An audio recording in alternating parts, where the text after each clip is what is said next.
Hello and welcome to another Ensovian Gaming OPTC guide. This time we'll be talking about how to play OPTC on Japan. So some of the benefits of playing on Japan instead of global are obviously getting the most up-to-date units and story mode and events, so you're arguably getting a more complete experience compared to global, who's still catching up to what's on Japan. The downside obviously that it's in Japanese and not English or French if you use that version, so you won't understand it if you obviously don't know Japanese. So this is just a quick and easy guide to explain how you get the Japanese version of the game, as well as anything you might need to know that is different from global. So the first thing you obviously have to do is get the app itself. If you're on Apple, then that's a bit more difficult. You have to get a Japanese iTunes account and then download it from the App Store. But if you're on Android or plan on playing it on an emulator, you can just download it from QApp. Just simply go to the QApp website, download the app, and then get One Piece Treasure Cruise from the QApp app.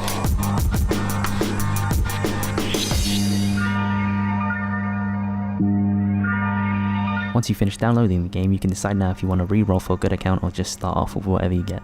I've already made a video on rerolling, so if you want to watch that, there's a link on the screen right now. But basically it just means using the free gems you get at the start of the game until you get the characters you want. And in Japan it seems like you'll be permanently starting with 50 gems, so you'll be able to get a multi every time you reroll, at least. This means for the most part it'll be a lot easier to reroll on Japan now rather than on global. The previous video I made is a bit outdated, so there are some better units to get on Japan to reroll for, such as Akainu, Timeskip Luffy, and Timeskip Zoro. And if you can grab a Neptune, that's really amazing as well, since he'll make the early game a lot faster. Obviously if you want to use the reroll app or the faster reroll method, you will need to have a rooted device, but if you don't have it, you can just do it the old fashioned way of just playing the tutorial over and over again, which can obviously get very tedious, but you know, you gotta do what you gotta do. Once you have an account that you're happy with, you obviously want to issue a password and ID, or link your account to an SNS with Facebook or Twitter. This can be done by going to the Others tab and then selecting the 6th option down. After that it's pretty straightforward, you just click what you normally would on global, or just follow the buttons on the screen. It's pretty straightforward. Now before just straight up jumping into OPTC Japan, I would recommend playing global for at least a little bit, or maybe just playing both. But even if you do that, you probably won't know everybody's captain ability and special offhead. So a very useful resource is to use the OPTC Github, where you can look up any unit's special, captain ability, stats, all that good stuff. This is an invaluable resource even if you just only play on global, so make sure you use this a lot to find out characters that you might need to farm or find in future teams.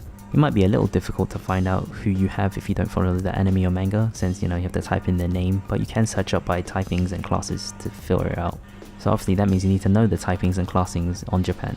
I think it's pretty straightforward to learn the classes and their icons. There are 8 classes total with a corresponding icon that you can learn pretty quickly, since they make a lot of sense to what they represent. So after a while you'll just know them off by heart.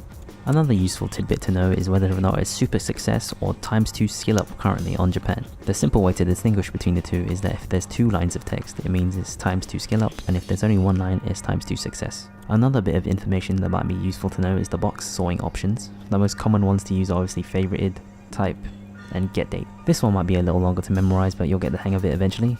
Another important thing to know is the timings of events on Japan, which are slightly different from global. Events will usually start at 12 PM JST, which I have converted into more common time zones for you. Then a new day obviously starts at midnight JST, which obviously is just 12 hours from the other one. And those are the main things you need to know to play on Japan. If you've already played the global version of the game, you probably will get the hang of it a lot quicker. And the Japanese text probably won't hinder you much in your gameplay experience after a couple days. There are a couple of gameplay differences currently on Japan at the time of this video, but they will probably be added to global at some point, but I'm going to just list them now just in case. The big thing obviously is that there's a permanent skill up increase, meaning the chances of getting a skill up are just always better than on global. Multiple skill books of the same character now only take up 1 box space, meaning that you have a lot more box space if you're farming skill books. And another nice feature is that 2 Colosseum batches will run simultaneously. Usually not on the same day, but they will alternate, meaning that you have a lot more units to farm than on global. There's also obviously more story mode islands, fortnights, training forests, ships from raid shop, and more units from raid recruit. But obviously most of this will come up on global eventually. The final thing is obviously if you come across any Japanese text that you don't understand and isn't really covered in this video, or you can't find it immediately, a nice thing you can use is the Google Translate app. If you just take a screenshot of the Japanese text and then run it through the app, it will give you a rough translation. Obviously it's not going to be the most perfect translation, but it might give you an idea of what it says. You could obviously also ask for help on the OPTC subreddit, but using the Google Translate app might be a bit faster and will give you an immediate answer. Overall, I think both versions of the game have their merits. Global obviously means that it's in English, so it's a lot easier to just play, And because we're behind on content, when the new content does come out, we already have guides and stuff from people in Japan. But if you can't get enough of One Piece Treasure Cruise, or you just want the most up-to-date stuff, like a sweet Gear 4, then getting started in One Piece Treasure Cruise Japan is pretty straightforward. Well, that's it for this video. Thanks for watching. If you enjoyed this video, please like, comment and subscribe. Hopefully you have a lot of fun playing on Japan if you started from this video. If I missed anything out, please let me know in the comments down below to help your fellow nakama. But other than that, thanks for watching, and I'll see you next time, my nakama!